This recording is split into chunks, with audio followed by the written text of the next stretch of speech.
Okay, I'm really excited to have a look at my latest tarot decks that I ordered. I wanted things for, like winter time. So I found one that's got like Vikings on it. I'm really excited about it. So what I'm going to do is I'm going to cleanse my cards. That says 78 cards with book. Let's say because, look, scan for booklet. Absolute liars. These are counterfeit ones. And I'm so sorry, but the prices of the original decks are like between 30 and 50 quid. And if you see how many I've got hundreds. So until they make their tarot cards a reasonable price, let's be honest, if people are printing cards as clear as that, okay, and selling the whole pack for £3 something, why am I going to pay 50 quid? I can't afford to do that, guys. Like, I don't make money doing this channel. I'm out of work at the moment. I've got a lead on work, but even if I was working, I'll be getting a mortgage as soon as I've got a full-time permanent contract. There is absolutely no way I'm going to spend £50 on a tarot deck, because you can handle those cards and they go like soft. They absorb the moisture from your hands and from the environment, so they don't deal as well. And I need different decks for different things. Like, I've not counted them, but I must have about 50. Half of them are oracle decks, half of them are tarot sets. But I'm sorry, they're producing them for a couple of, pounds each. That's what they're worth.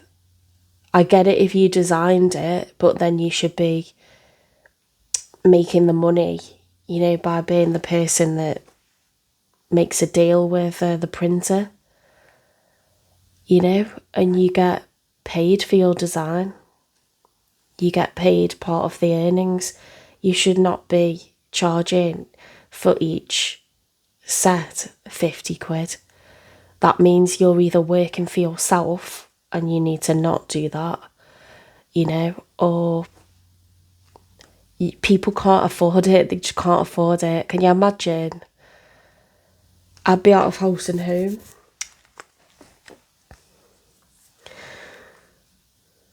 Yeah, it's like, you see the way I justify it as like a book. If I just pull a book from the shelf, well, that's £10.99. That book's £10.99. That's worth £10.99. I'm going to read it once. I might read it over the course of, a year, but I wouldn't be paying 50 quid per book. I've got books all over my shelves. You go to a publisher and they give you like part of the proceeds for everything they sell. You make deals. You do not charge 50 quid a book, because who can afford that? And people either like, I hold on to my books. I love my books. I'll hold on to these decks. I won't ever throw them away.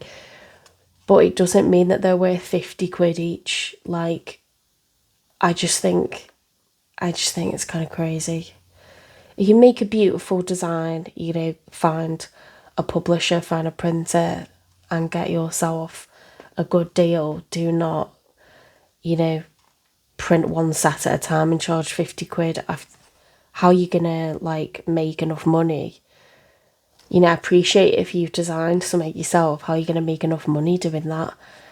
But I just think it's greediness. If you have got a professional like contract to have your design printed and published, you are charging 50 quid a set.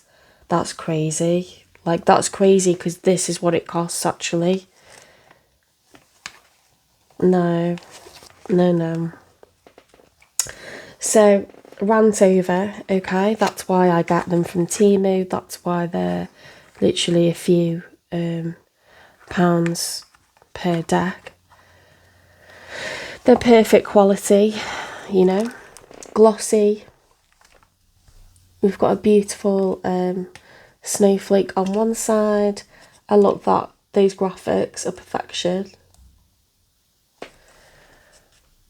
That's the Knight of Swords. I'm so happy with that, you know, because I've just done my room. I've got a really big bedroom because I rent from my parents' house. I've got shag piles. I've got really nice cotton, like really, really soft duvets. I've got throws that are really like soft and furry. I've gone like seriously like cozy vibes, and then now I've got my Viking as well.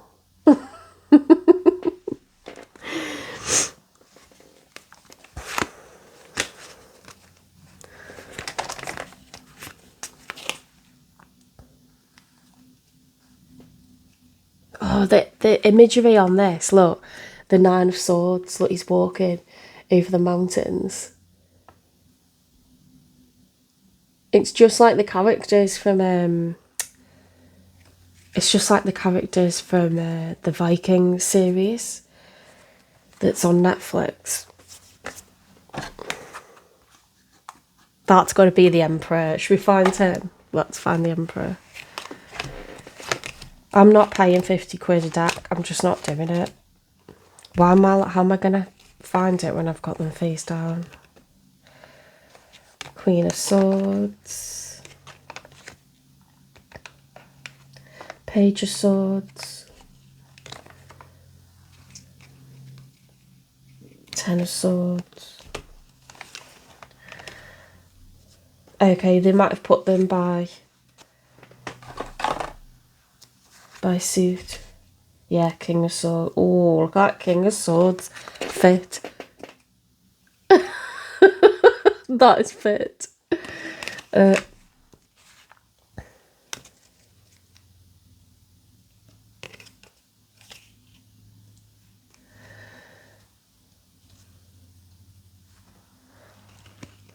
Is that the person who designed the deck? They've put Alan Jack on it. That's the hanged man, is it? Or, you know, if I have lots of money one day, I'll go and I'll buy each of these decks, you know, at the original price, but I'd have to do that slowly over time. I still think it's greed that makes people put those price points, because, you know, you publish like books, you set the price at something that's fair for people to afford, you know, in the cost of living crisis. No one's going to spend 50 quid on a book, even if you think it's worth 50 quid, right? So it's the same when it goes for, let's pull another book. This is about Hadrian's Wall, £9.99. So why, if a deck was £10, I'd buy it. But 50 quid is taking a mick, half of £100. Can you imagine? If I had like 5 decks, it's just like, no. Like, people have mortgages and rent to pay. Like, what are you on about? The Fool, love it.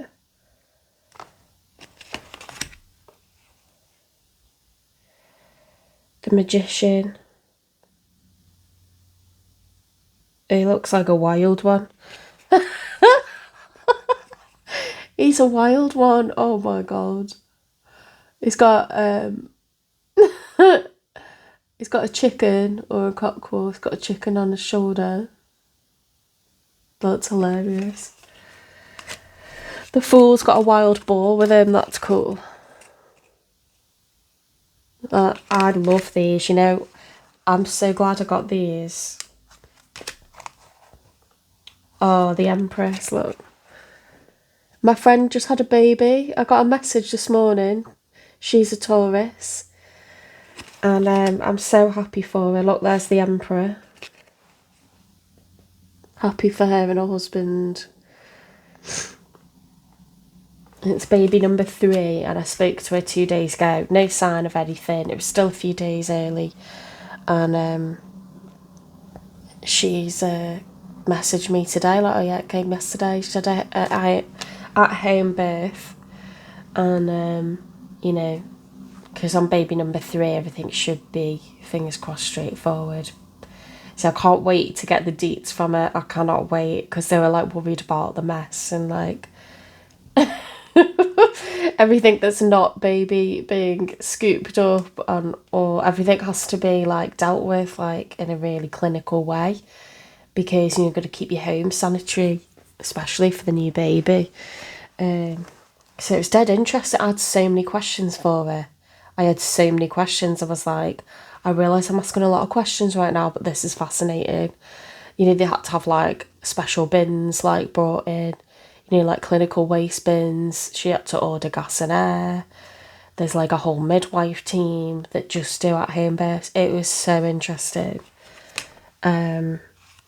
She was like, I've had to buy a food grade hose for the kitchen to attach to like fill up. I never thought who fills up. Like, I just thought the midwife did it, but I guess like, yeah, you need to be the person to start filling it, because it takes ages to fill. Like this birthing pool was huge. It was the size of their living room. Chariot. Oh, that's cool. That's very cool. This is my new favourite deck, guys. This is my new favourite deck.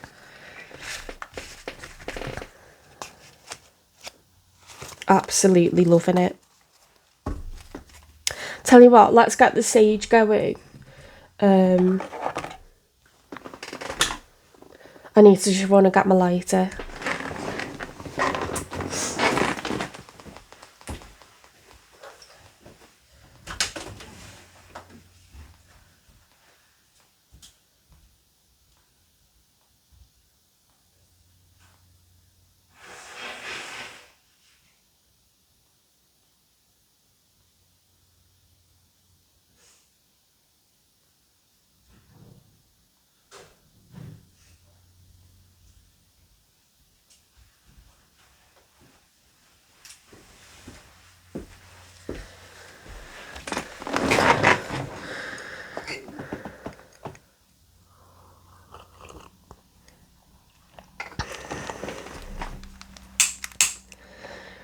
And I'm telling you now, it's nothing to do with karma, because I don't think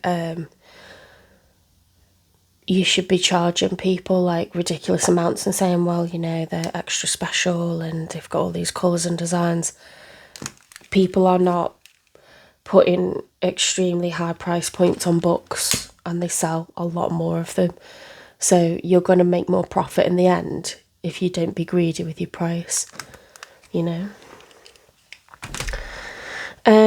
Make a gorgeous prototype, you know, and then go to find the person that's going to be a publisher for you and sell thousands of decks, millions of decks. Do you know what I mean? You get what I'm saying, don't you? Because if they were 50 quid each and you were selling thousands or millions of decks, that actually makes me angry that you've like charged people that amount. Like, that's not going to work. That's how I know people are like trying to keep them for themselves, but it makes you vulnerable to, you know, them being someone else is going to take your idea and they're going to publish it globally. Do you know what I mean? So you should have done that in the first place, instead of being like, well, I'm only going to sell to a few people, you know, who are going to pay a stupid price. Like, that just doesn't make any sense.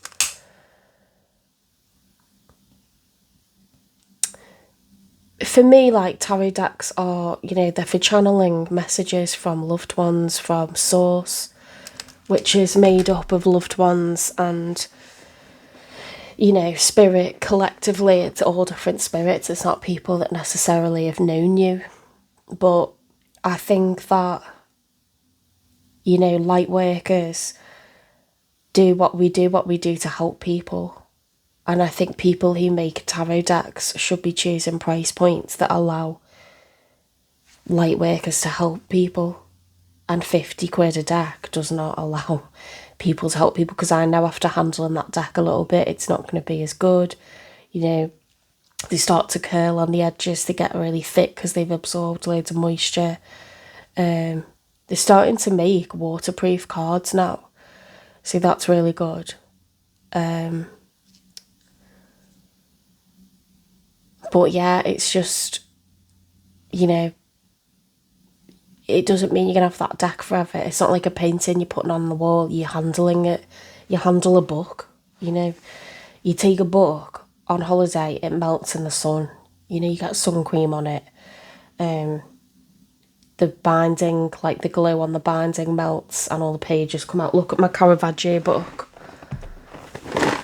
And I'm not getting rid of it because I love it. I love my books. But like, I used to live in Italy, yeah, and I love this book and it's got graphics. But all the pages started to like come out because we're reading it in the sun, and I'm never getting rid of it. But look, the price point of that's £12.99. So you get my point. Like, I love the things that I have. I love them. I'm never getting rid of it. I'm never getting rid of my tarot decks. But I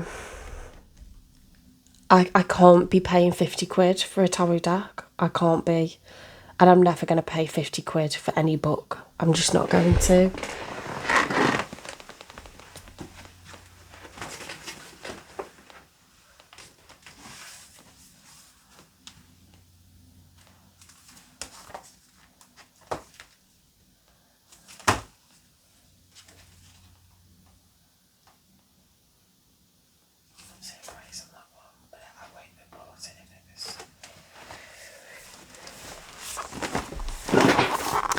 I've got this book, this Salvador Dali one by Taschen.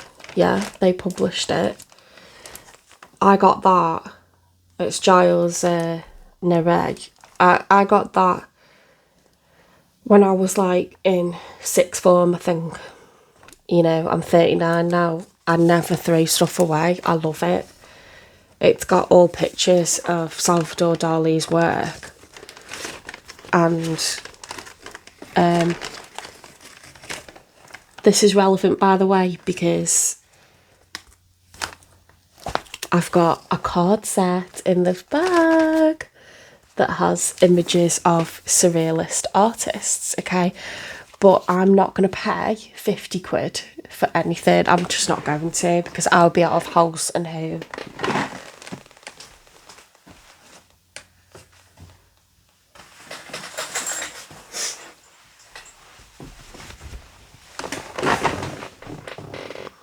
Rant over.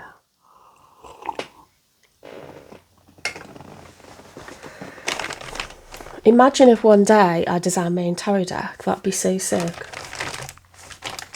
But I would go to a publisher and I'd say, look, I want the price point to be, you know, maximum £10.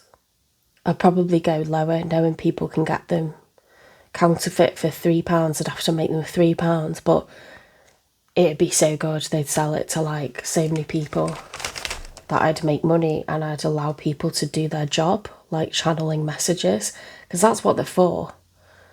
They're not things to sit and not use. They're going to degrade, so you've got to treat them like that. Do you know what I mean? You can't put a price point that's just ridiculous. Anyway, so I love those. So they were off Temu, and it's the Runic Tarot. They were off Temu, and that's what they look like. They're snowflakes on one side. So I'm planning to use those. Oh, I'm going to have some self-control. I'm planning to use those like after... Yeah, I should wait until after Halloween. It's just so tempting. It's so... You know, in Scandinavia it's already snowing, so... No, it's not. It will be. It'll be snowing there before it's snowing here, but I need to calm myself down. I think my viewers are mostly from Europe.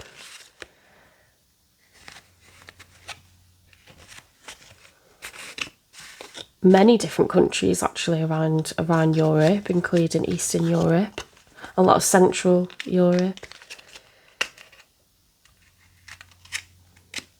On YouTube, I tend to post really late on, so I get a lot of viewers from the States, which I find really cool because it's just really far away. Right. What else have we got? We've got, well, because I talked about the Surrealist Tarot, got this one. Now that particular artwork I'm not fond of, but because I typed in on Temu that I want decks, you know, that have surrealist art, so obviously this came up, but I saw that there's, you know, other artwork. Look, there's the Fool.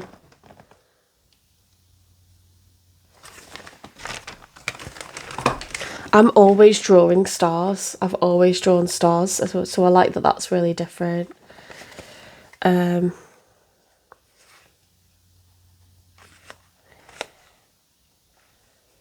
Oh wow, I love these. I love these. Look at the King of Cups. His head's not attached. Oh my god, I love that.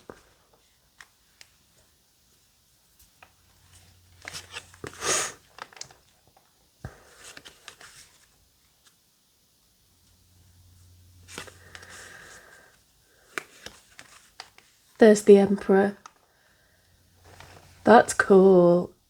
Do you know what? I was looking at these when I was putting them in the basket and I was like, have I done the right thing? I'm so glad I did, guys.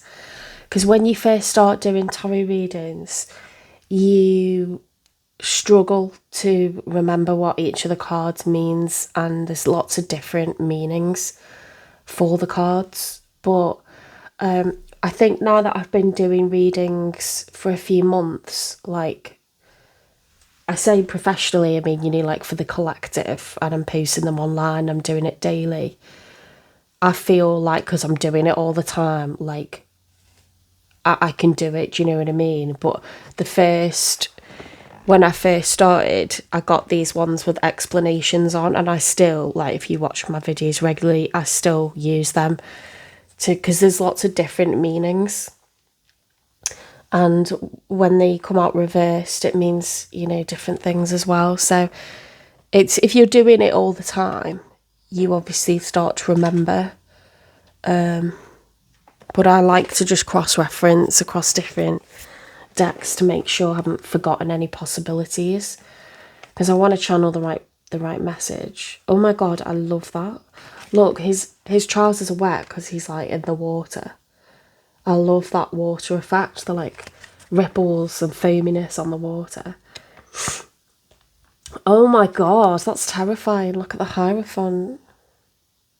They're so visually fantastic, aren't they? Like the Lovers.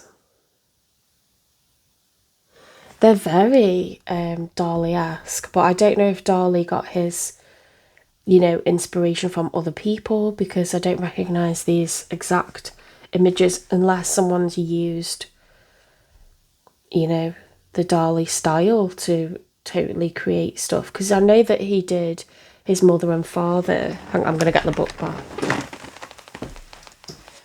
He did one painting with his mother and father in a wheat field, and it was to represent the relationship he had with his parents. And yeah, so there they are. That's the original photo, is them, like, you know, it's very agricultural, and he's recreated it in a very barren landscape. And you know, it says that he is banished from his father's house. His relationship with his father was not good. Dali reacted by cutting off his hair, as if covering his head with ashes. A symbol of this event is to be found in a photo montage combining a picture of Dali with shaved head, taken by Bunel, with a photograph of Gala taken by Dali in 1931. Oh, The Secret Life of Dali writes, I had my head completely shaved. I went and buried the pile of my black hair in a hole I had dug on the beach for this purpose.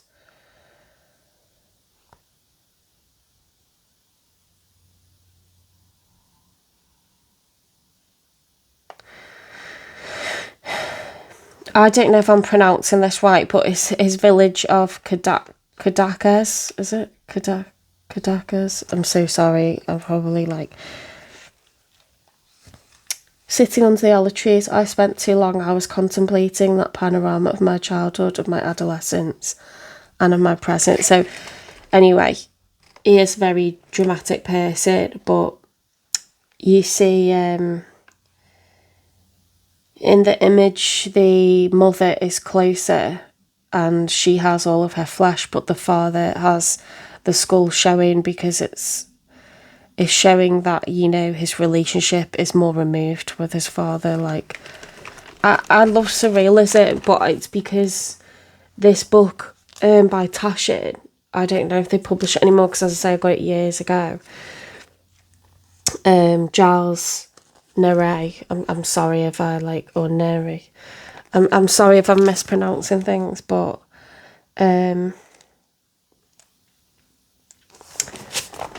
he's my favourite artist, like, ever. And because I lived in the Mediterranean, like, when I went to watch his Cybernetics, the Salvador Dali Cybernetics show in London with my sister last year, and I was crying. I sat there with, like, tears streaming down my face because I love the Mediterranean. I miss it so much. And you know, it was like a celebration on every wall and ceiling was this, like, light show of all his paintings, and it had, like, opera music. They had VR, and you could sit on beanbags and just watch it all, like, this visual spectacular, like, all choreographed with music and statements, like his quotes and things that are written about his life, and it was like the story of his life. And, like, I'll never forget that to the day that I die. Like, it's my sister that booked it as well. So, like, I love that she did that because she knows I'm, like, a huge Dali, like, fan. But yeah, I want to express myself through the tarot decks that I buy. So the fact that I've now, because I love art, and a lot of Tauruses love art, I think. I've got Libra moon, a lot of Librans love art. We love anything that's visually beautiful, but I love exploring. I love introspection. You know, I'm a geographer, I'm a geography teacher, so I explore the world externally, but I also study, like, introspectively. So I'm going to get the book back again. The fact that he sort of talks about the sense of time and that being distorted by our memories. The fact that he was linked to Sigmund Freud. You know, look, I've just opened it on the page, and look what page that is, 44. Oh my God. Yeah. The anthropomorphic cabinet is, you know, us kind of like looking deep within ourselves. It's introspective. Okay. I just love it. I love it.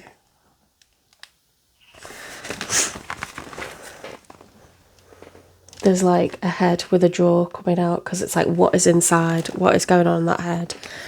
Psychology is very much involved in, when you study, you observe the world. You study, you observe young children, tiny people.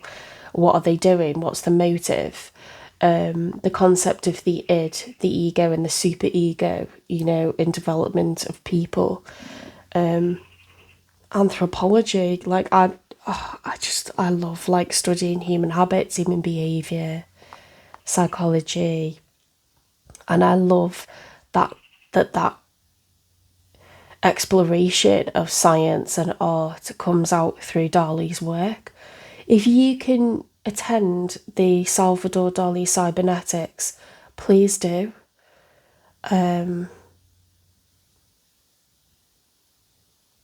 It's an experience you'll never forget. It evoked all kinds of emotions. I went with my sister, and I sat and I had tears streaming down my face. I was like a toddler. Nothing's ever made me feel like that, guys. Maybe the odd movie has made me feel a kind of way. But this was like, it's just everything. It's just everything. Right. So when I tell you that I appreciate the tools that I'm given, you know that I do. And you know that I'll discuss everything in these cards. Like when you have different tarot sets, you can read like the meanings from them in like slightly different ways. The illustrations, the depictions of each card a tarot reader uses, okay? So I like to work with different decks because I can pull different meanings and consider, you know, more and more different things. Justice, look at that, that's so cool. The Hermit. Oh my god, he's holding an eye in a shell. That's so cool. The Wheel of Fortune. The Strength. You know what I miss the most about living in the Mediterranean is I was like immersed in like history, immersed in like medieval architecture, medieval art. And I used to feel like I was living a dream, like a constant dream. So, yeah, when I lived in Italy, I lived in Bergamo. I started off in Milan and then I met my boyfriend and we moved to Bergamo, but we travelled through, you know, Tuscany, Piedmont. We travelled through Sud Tyrol, North Tyrol, Bolzano. You know, I personally went around Puglia. We went to Siena.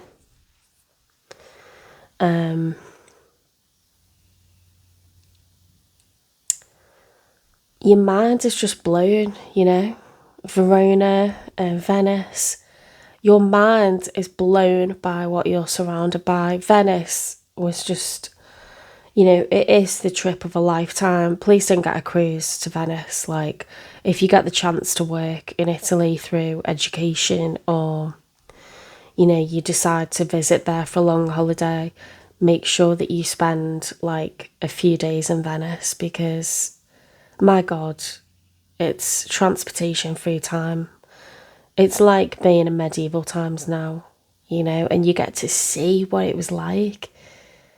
It's time travel, guys. It's amazing and it won't always be there. Something could happen to Venice and everything could be ruined. So if you have a bucket list that you're currently drawing up, put Venice on there, please. It's proven that the emotions you experience when you are in love, they're the emotions and hormones that are induced when you are looking at fine art.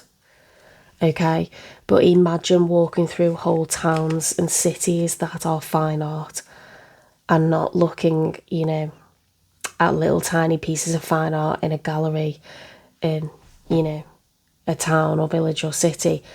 Go to the place, go to the source of it where it is like whole towns and villages and cities that you're walking through that are medieval with the art, you know, where it belongs. Like, oh my God, I just, no regrets about living abroad. I missed my family a lot and it was like tearing my heart in two because I was like, I'm with the love of my life, living the dream, you know, but my family are like living and breathing, walking around at home and I feel like I'm grieving them and it really tore my heart in two. And that's, I don't regret it because before I went away, I just couldn't have talked about places the way that I can now. And I think my family gained respect for me going away and doing the things that I did. You know, I worked for an international school and I loved my job and I got to be around loads of people that love the things that I love, you know, and I got to meet my boyfriend who I fell in love with and spent every day, you know, like exploring the places that yeah, he was my best friend and unfortunately it was so painful when we split up that we don't speak now, but Yeah, it's tragic. It's a Romeo and Juliet situation. He wanted to stay in Italy and I wanted him to try living in the UK. Rightly or wrongly, that's what pulled us apart. It wasn't that we fell out of love. So it's very hard for me to talk about and it's making me feel all kinds of ways. But, you know, I came home and my dad had a heart attack, and I was here for my family. And these are the things I used to worry about happening. Like when I was living abroad, I used to feel guilty. But then I was like, I knew that everyone was proud of me. I knew that I was living my dream. I have no regrets. Like people in my family literally look up to me for doing what I did. And, you know, I learned loads about different educational systems and different curriculums as well. Like I got certified in the International Baccalaureates. I've been to the museum for, you know, all the curriculums and, you know, the Swiss International Baccalaureates is number one in my mind. But obviously, I've just qualified, you know, as a secondary geography teacher in the UK, and that standard is held very, very much in high regard, okay? But I do know that with geography, we're going more in the direction of inquiry-led learning, and although it's not explicitly said, it's definitely based off of the IB. So it's great times to go into geography and explore the world how you want to, okay? Right, enough of that. I love that. Please don't think that I'm just like someone that, you know, wants new decks and doesn't really care about the things that they have, because my room is just full of trinkets from all over the world. Like these cups that I've got.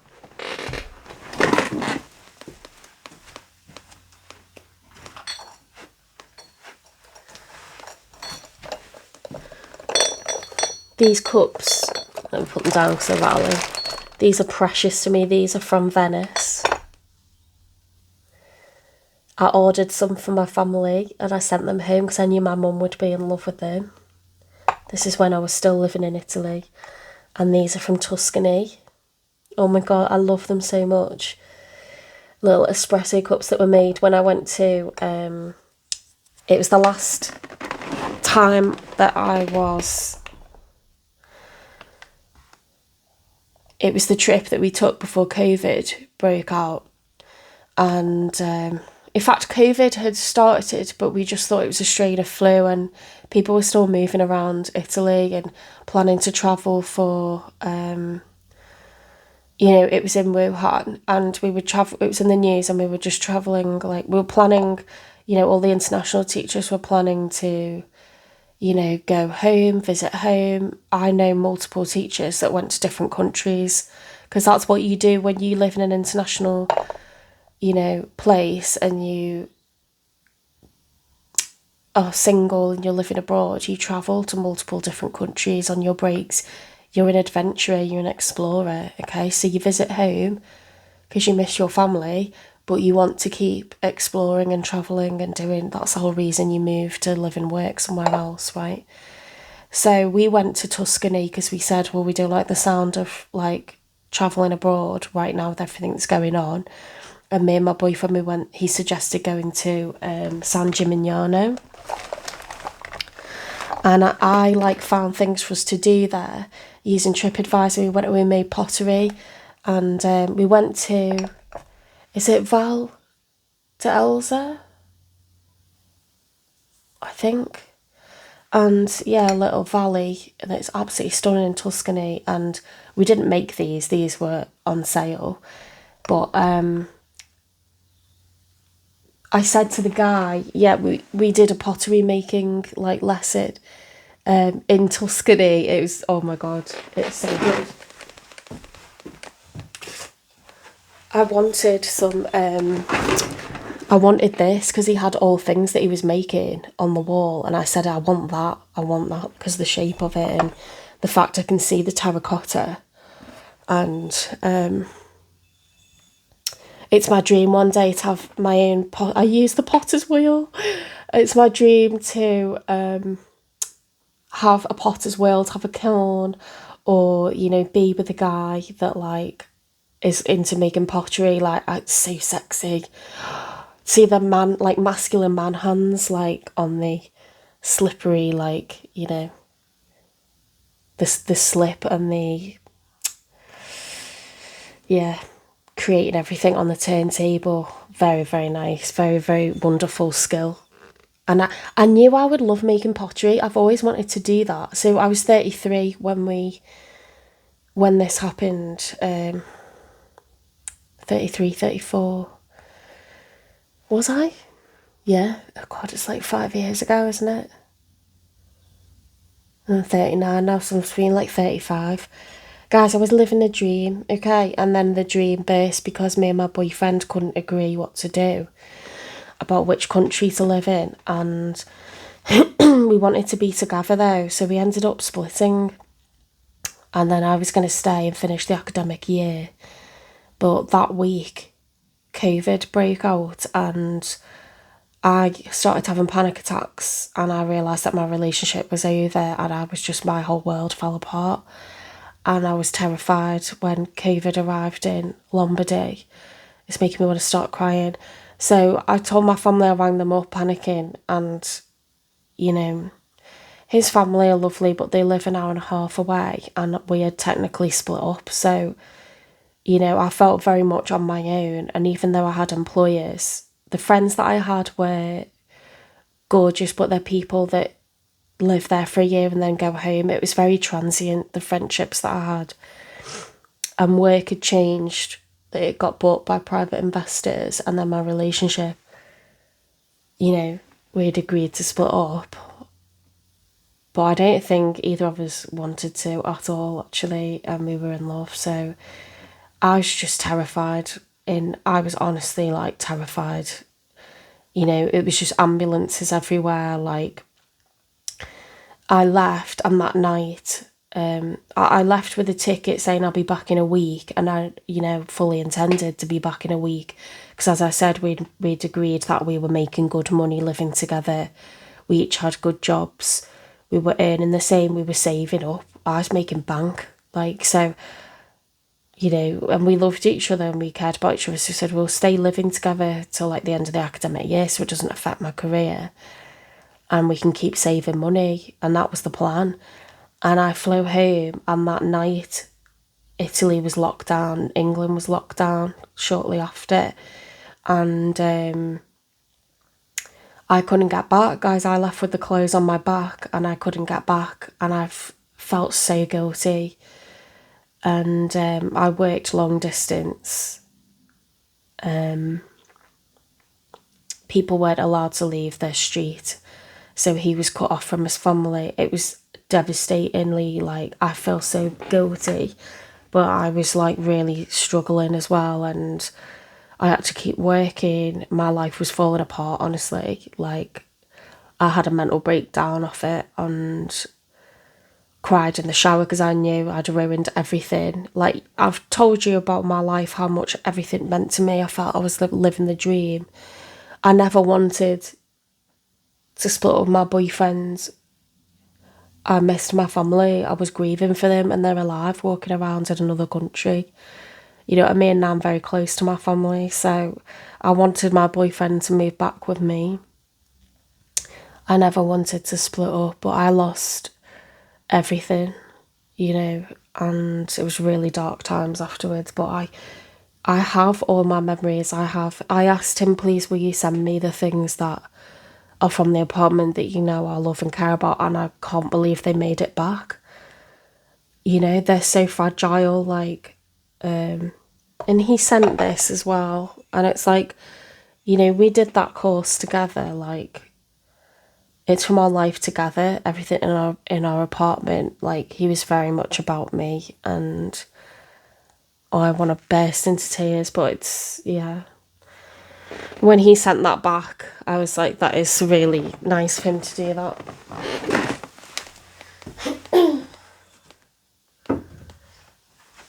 I want you to know stuff about me. You know, like as a reader, I want you to know what I've been through and how much I value everything that I have. Like,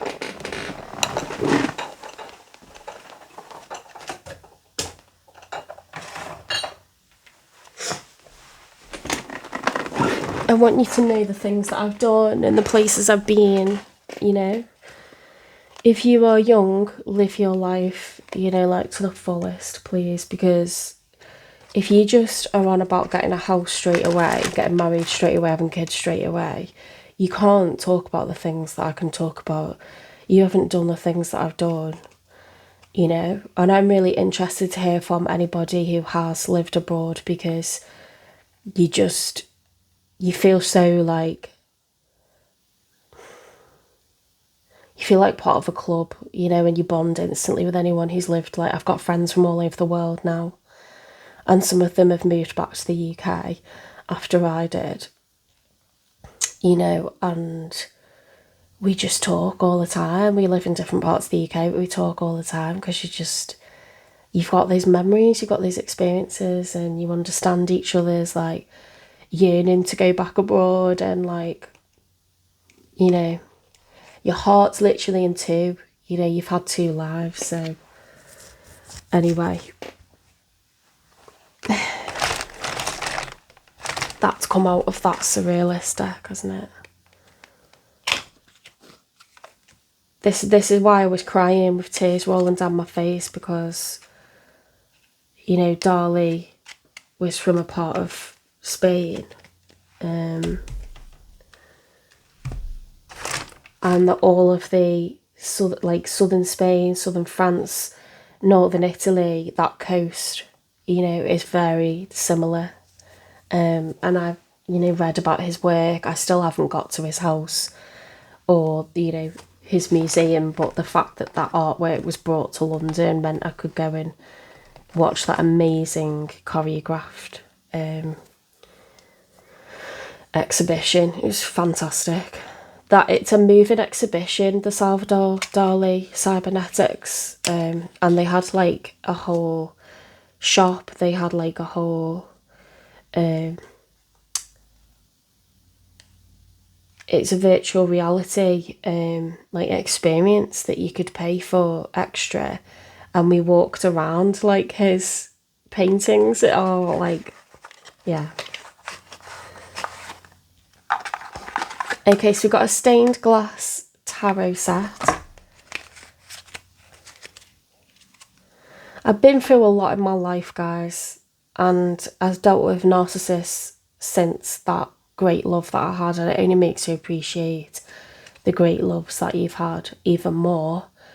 He's my only and ever great love, my Italian boyfriend, and yeah, his family were gorgeous, but it was genuinely difficult for me to divide myself between half my heart was in the UK and half was in Italy. So if I talk about Italy loads, that's why, because it was my second home.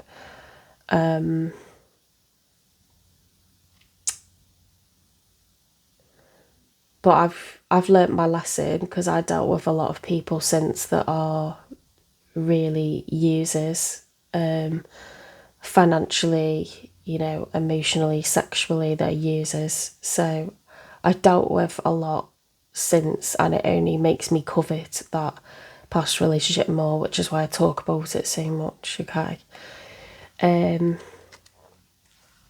It just kind of like ratifies how special it was, and always will be. Okay.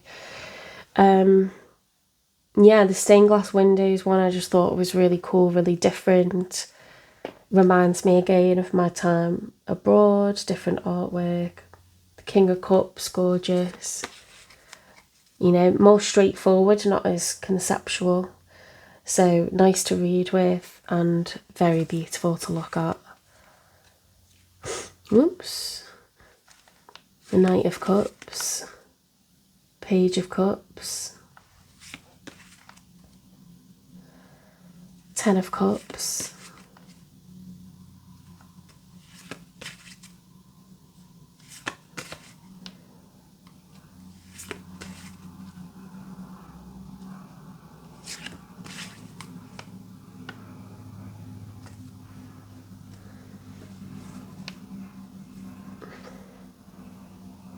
Oh, look, that's so sad. The Five of Cups. I was like, that doesn't really look like that doesn't really look like a card of regret or loss. But look, he's holding both the glasses and he's like realised he doesn't have, oh my god, it's making me want to cry. He's realising he doesn't have his person anymore. Looks like Aperol Spritz, that, doesn't it? Because it's orange. Oh my god, it's sad though. That's so sad. That's me. Oh my god. Ugh.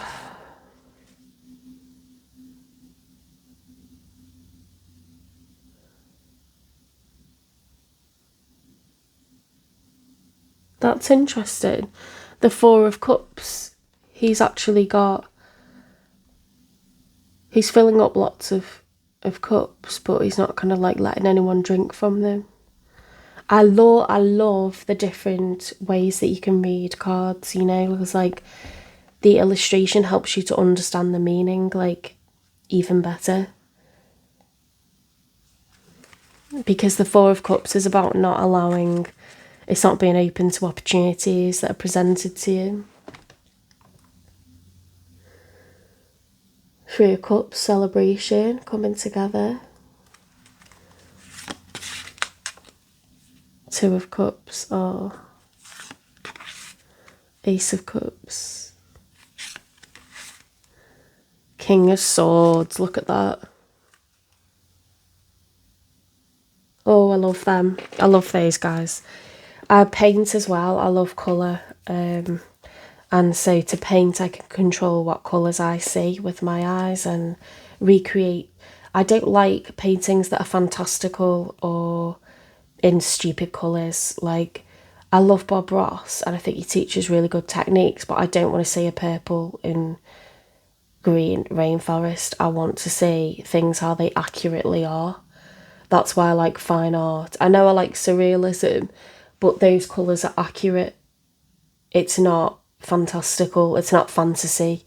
It's studying reality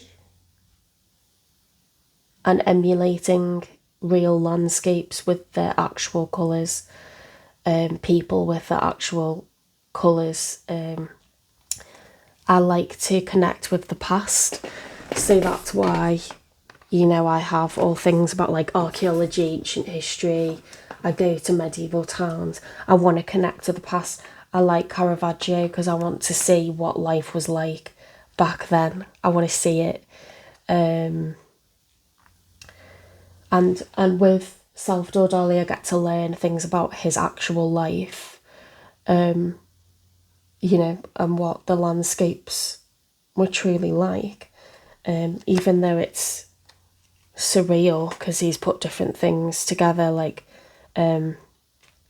it's the colours that life is, it's the natural beauty in life. Okay, does that make sense? Some people love modern art, but I can't stand it. I actually can't stand it and I don't get any value from it at all. But that's the difference in people and what people like and what makes you tick. So I love exploring, you know, myself, my interests, and tarot is one of my major, I'd say, working with young people.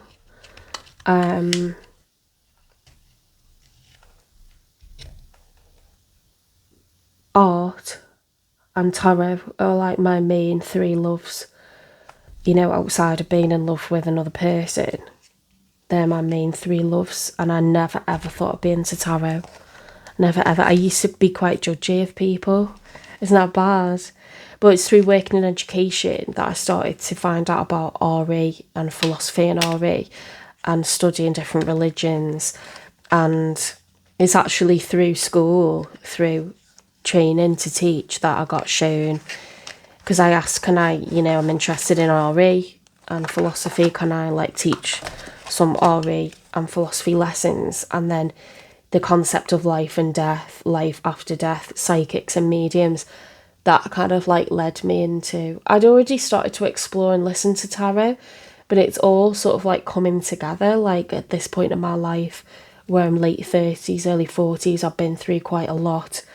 I've always been an introspective person and a deep person, and sometimes it gets too much for me because I'm thinking in quite a heavy way and I feel in quite a heavy way. But I think that's what helps me to connect with all of these topics like art, philosophy, religion, psychology, tarot, like spirituality, wisdom. You know, it all comes together like so well.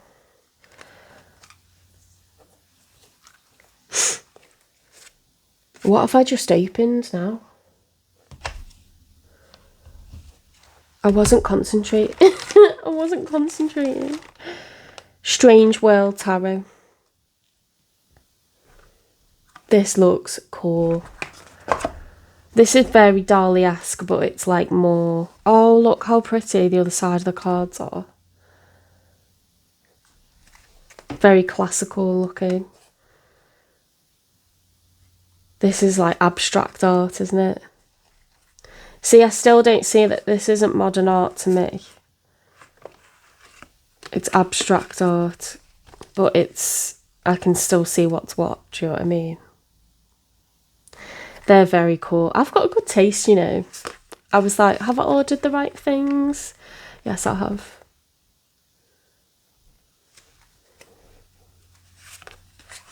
Oh my god, look at the Emperor there. Oh my god, these are like deliciously creepy. Oh, who's that? That's weird. Is that like a minion? I'm going to stop this video at an hour because it's going to take bloody 2 hours to upload. The Hierophant. Oh my god. These would be cool for Halloween, you know. They're a bit Tim Burton, aren't they? The Lovers. Oh.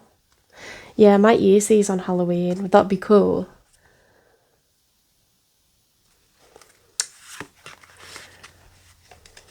The Chariot, look. Oh, I love it.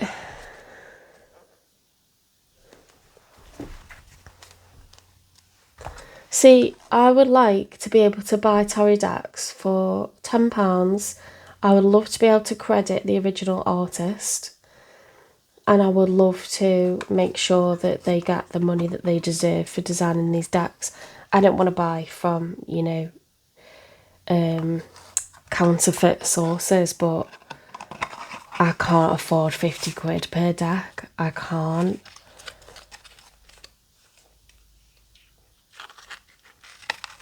But I'm showing you the names of these. Okay, we've got the Strange World Tarot deck. So if you want to go and buy the original, you can. Stained Glass Tarot. Surrealist Tarot. Runic Tarot. Okay. And then I've got this Aura one. I can't remember what this is about. Is this magnetic? This is really a really nice way to keep cards. Because the boxes are like... Okay, this does have the book with it.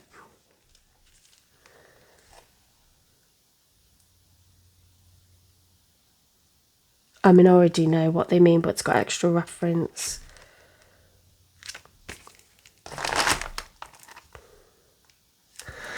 I've got scissors. Oh, I don't want this to go beyond an hour. Because I can't do more than an hour on TikTok. Let me pause it a sec. Okay, so this Aura Tarot is in a lovely box and they're a lot more whimsical. Okay, so they do look more cartoon-like. However, they're classical looking still. So that makes me think of, you know, like Roman, like ancient Rome. Okay. And I love playing Assassin's Creed because I'm like obsessed with all the information you learn on the Assassin's Creed games.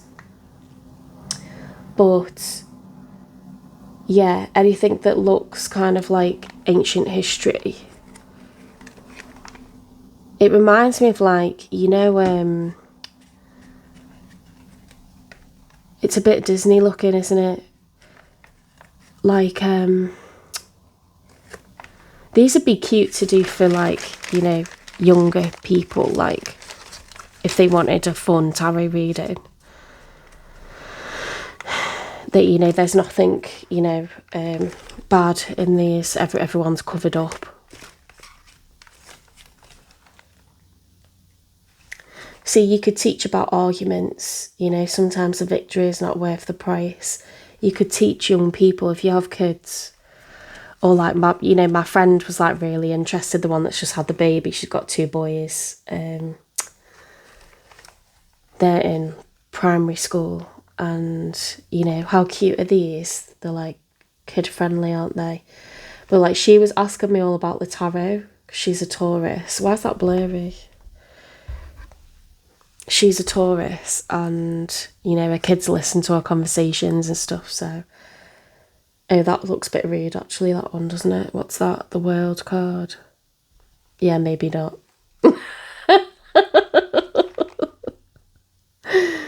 Maybe not. That was a bit, yeah, I couldn't do that one, I don't think. The Emperor. Why is it like... No, it is clear. It's just because the cards are shiny. I suppose I could do readings and not show them the cards, or I just wouldn't show them that one. It's a shame because all the others are like covered up. It's a bit annoying that, isn't it? It's only that one card. I just have to cover that one up, but... how much does she look like Elsa? Queen of Cups. Yeah, no, I like those. But that's probably the most cartoony that I would like to go. Yeah, when Disney made like the Prince of Egypt movie, I liked the graphics and that's what this reminds me of. To be fair, there is a lot of morals in, movies that are made for young people, and there's humour and there's, compassion. It brings out all of those emotions that you try to develop as a young child. So, yeah, Nana One took it to a teenager. I like that it's more, it's not just adults, it's like, because everyone has troubles, everyone has struggles. I've gone over an hour.